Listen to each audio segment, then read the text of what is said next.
इस वीडियो में हम ये 5 मिड कैप शेयर के बारे में बात करने वाले हैं जो आपको आने वाले समय में 22% के CAGR रिटर्न दे सकते हैं, जिसमें से पहला शेयर है L&T टेक्नोलॉजी सर्विसेज लिमिटेड। ये कंपनी अपने क्लाइंट को इंजीनियरिंग, रिसर्च एंड डेवलपमेंट जैसे सॉल्यूशन प्रोवाइड करती है। इस कंपनी के पास 5 बिजनेस सेगमेंट है, जिसमें से transportation, high tech, plant engineering, medical and life science और इंडस्ट्रियल प्रोडक्ट शामिल है। इसका मार्केट कैप 40,000 करोड़ के आसपास है। इसका ROE 25% का और ROC 33% का है, यानी कि कंपनी अच्छा खासा प्रॉफिट कमा रही है। कंपनी का 36% रेवेन्यू ट्रांसपोर्टेशन से, 19% रेवेन्यू टेलीकॉम और हाईटेक से आता है। इंडस्ट्रियल प्रोडक्ट से भी 19% रेवेन्यू आता है, 15% प्लांट इंजीनियरिंग से और 11% रेवेन्यू मेडिकल डिवाइसेस से आता है। इसका सबसे ज्यादा बिजनेस 63% नॉर्थ अमेरिका से आता है, 16% यूरोप से, 13% इंडिया से और बचा हुआ 8% रेस्ट ऑफ द वर्ल्ड से आता है। साथ ही साथ इस कंपनी के पास 343 ग्लोबल क्लाइंट है, जिसमें से 53% रेवेन्यू टॉप 30 क्लाइंट से आता है और टॉप 10 कस्टमर से 27% रेवेन्यू आता है। इसका सेल्स एंड प्रॉफिट भी बढ़ रहा है। यहाँ पर आप देख सकते हो 2015 से नेट प्रॉफिट बढ़ रहा है और यहाँ पर आप इसके रिजर्व देख सकते हो जो 4,900 करोड़ के आसपास है और लगातार बढ़ रहे हैं। साथ ही साथ ना के बराबर सिर्फ 400 करोड़ का कर्जा है, क्योंकि कंपनी के पास इतने सारे रिजर्व पड़े हुए हैं। इसका कैश फ्रॉम ऑपरेटिंग एक्टिविटी हर साल पॉजिटिव में है।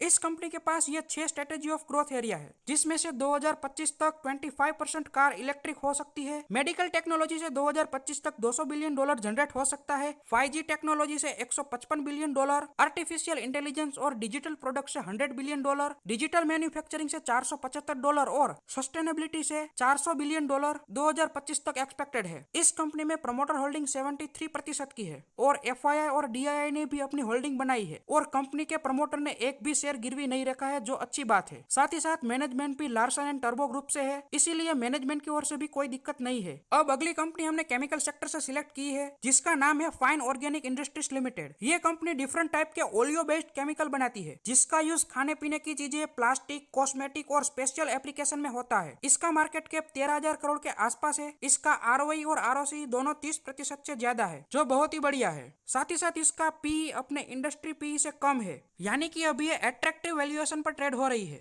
अब जैसे मैंने कहा कि ये कंपनी ओलियो बेस्ड केमिकल बनाती है, तो इसका मतलब ये है कि ये कंपनी प्लांट, सीड्स जैसे नेचुरल चीजों से केमिकल बनाती है, पेट्रोलियम प्रोडक्ट से नहीं। इस कंपनी के पास फूड एडिटिव कैटेगरी से anti fungal agent, oil blender, anti crystallizer जैसे एडेसिव है, जिसका use bakery product, oil and fat, dairy product और बेवरेजेस में होता है। कॉस्मेटिक कैटेगरी से यह एडेसिव है, जिसका use cream, skin care, hair care या फिर होम केयर से रिलेटेड प्रोडक्ट बनाने में होता है। साथ ही साथ कंपनी के पास फीड न्यूट्रिशन कैटेगरी से एंटीबायोटिक, एंटी फंगल और न्यूट्रिशन एडिटिव है, जिसका यूज कैटल फीड और पोएट्री फीड बनाने में होता है। और यह कुछ स्पेशल केमिकल है, जिसका यूज ऑटोमेटिव लूब या रोड एंड हाईवे बनाने में होता है। यहाँ पर आप देख सकते हो इसका सेल्स एंड प्रॉफिट भी बढ़ रहा है। पहले नेट प्रॉफिट 76 करोड़ का था, जो अब 591 करोड़ तक पहुंच गया है। इसका ऑपरेटिंग प्रॉफिट मार्जिन भी 10% से ज्यादा है। कंपनी के पास 470 से ज्यादा प्रोडक्ट है, 850 से ज्यादा डायरेक्ट कस्टमर है और 180 से ज्यादा ग्लोबल डिस्ट्रीब्यूटर है। 75+ कंट्रीज में कंपनी एक्सपोर्ट भी कर रही है। इसके भी रिजर्व हर साल बढ़ रहे हैं। पहले 200 करोड़ का रिजर्व था, जो अब 1200 करोड़ तक पहुंच गया है। इसके सामने कंपनी के ऊपर सिर्फ 45 करोड़ का कर्जा है, जो मैनेजेबल है। साथ ही साथ इसका कैश फ्रॉम ऑपरेटिंग एक्टिविटी हर साल पॉजिटिव में है। इस कंपनी में प्रमोटर होल्डिंग 75% है। साथ ही साथ FII और DIS ने भी अपनी होल्डिंग बनाई है, जो एक अच्छी बात है। अब अगली कंपनी है डिक्सन टेक्नोलॉजी लिमिटेड, जो डिफरेंट टाइप के इलेक्ट्रॉनिक प्रोडक्ट को कॉन्ट्रैक्ट बेस पर बना के देती है। इसका मार्केट कैप 17,000 करोड़ के आसपास है। कंपनी का ROE और ROC दोनों 20% के ऊपर है। यहाँ पर कंपनी के 2 बिजनेस मॉडल है, जिसमें पहला है OEM मॉडल, यानी कि ओरिजिनल इक्विपमेंट मैन्युफैक्चरिंग, जिसमें ये इलेक्ट्रॉनिक प्रोडक्ट को असेंबल करके देती है। इसे आप ऐसे समझ सकते हो कि अगर किसी कंपनी को अपने स्मार्टफोन बनवाना है, तो ये कॉन्ट्रैक्ट बेस पर उस कंपनी को स्मार्टफोन बना के देगी, जैसा सामने वाली कंपनी बोलेगी उस तरीके से बनवा के देगी। और दूसरा मॉडल है ODM मॉडल, यानी कि ओरिजिनल डिजाइन मैन्युफैक्चरर मॉडल, जिसमें अगर कोई भी कंपनी डिक्सन टेक्नोलॉजी के पास आकर बोलती है कि मुझे स्मार्टफोन बनवाना है, तो डिक्सन टेक कंपनी खुद अपने तरीके से रिसर्च एंड डेवलपमेंट करेगी और मोबाइल कैसा होगा, कितने प्राइस का होगा, कितने GB रैम होगी, इसका कैमरा कैसा होगा, वो सब खुद डिसाइड करके अपने सामने वाले क्लाइंट को मैन्युफैक्चरिंग करके देगी। ये company mobile phone, CCTV camera, home appliances, LED bulb, medical electronics और सेटर बॉक्स जैसे प्रोडक्ट अपने क्लाइंट को कॉन्ट्रैक्ट बेस पर मैन्युफैक्चरिंग करके देती है। इसका 48% रेवेन्यू कंज्यूमर इलेक्ट्रॉनिक्स से आता है, 29% मोबाइल और EMS से आता है और बचा हुआ 7 और 4% लाइटनिंग प्रोडक्ट और सिक्योरिटी सिस्टम से आता है। कंपनी के पास पूरे देश में 18 मैन्युफैक्चरिंग फैसिलिटी है और फाइनेंशियल ईयर 2022 में कंपनी ने 417 करोड़ का कैपेक्स भी अनाउंस किया था। इस कंपनी का सेल्स एंड प्रॉफिट दोनों बढ़ रहा है, लेकिन इसका ऑपरेटिंग प्रॉफिट मार्जिन यानी कि OPM 4 से 5% के आसपास है। अगर ये 10-12% से ज्यादा होता तो और अच्छा होता, लेकिन इसमें कोई दिक्कत नहीं है क्योंकि कंपनी के पास अपने खुद के प्रोडक्ट नहीं है, ये दूसरों के प्रोडक्ट मैन्युफैक्चरिंग करके देती है, इसीलिए कंपनी का मार्जिन कम होता है। कंपनी के रिजर्व भी लगातार बढ़ रहे हैं और अभी 1100 करोड़ तक पहुंच गए हैं। कंपनी के ऊपर 400 करोड़ के आसपास का कर्जा है, लेकिन ये मैनेजेबल है और इसमें प्रमोटर होल्डिंग 34% है। ऐसा नहीं है कि प्रमोटर कंपनी को बेच रहे हैं, इसमें पहले से ही प्रमोटर होल्डिंग 34 से 35% के आसपास रही है और FII और DIS दोनों ने मिलाकर 35% से ज्यादा की होल्डिंग बनाई है। अगर इसमें पब्लिक 50% से ज्यादा होती तो दिक्कत होती, लेकिन यहाँ पर ऐसा नहीं है और इसमें 1% के आसपास प्रमोटर प्लेजिंग भी है। ये सारी इन्फॉर्मेशन हमने कंपनी के फाइनेंशियल रिपोर्ट, इन्वेस्टर प्रेजेंटेशन और इंटरनेट पर से ली है, जो पहले ही पब्लिकली अवेलेबल है। अगर आपको ऐसी स्टॉक मार्केट से रिलेटेड वीडियो देखनी है तो आप इस चैनल स्टॉक ऑन को सब्सक्राइब कर सकते हो। अब अगली कंपनी है KPIT टेक्नोलॉजी लिमिटेड। यह कंपनी सॉफ्टवेयर सॉल्यूशन प्रोवाइड करती है जो ऑटोमोबाइल और इलेक्ट्रिक व्हीकल से रिलेटेड है। इसका मार्केट के 25,000 करोड़ के आसपास है और इसका ROI और ROCE दोनों 25% से ऊपर है। यह company autonomous driving, electrification, body electronics,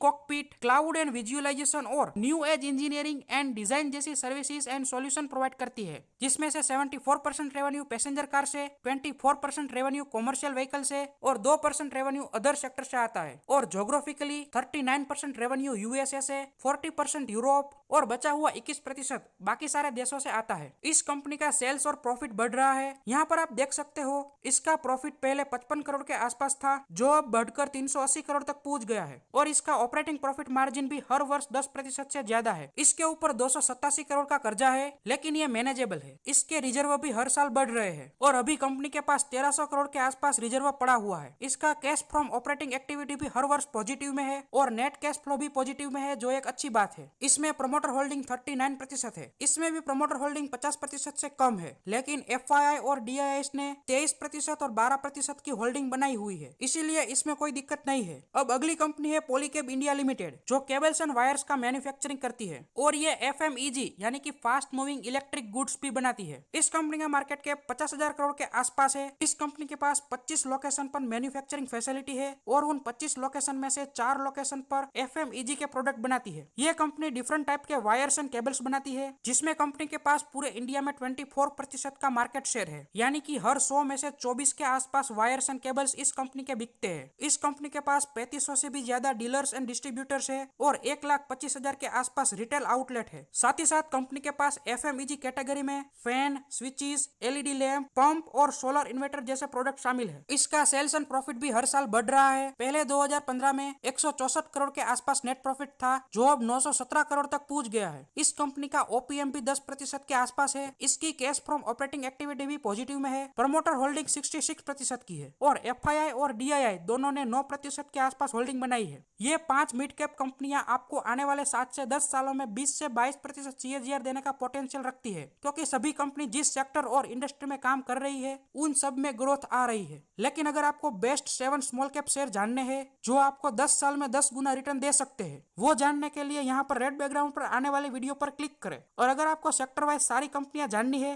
तो येलो बैकग्राउंड पर आने वाले प्लेलिस्ट पर क्लिक करें।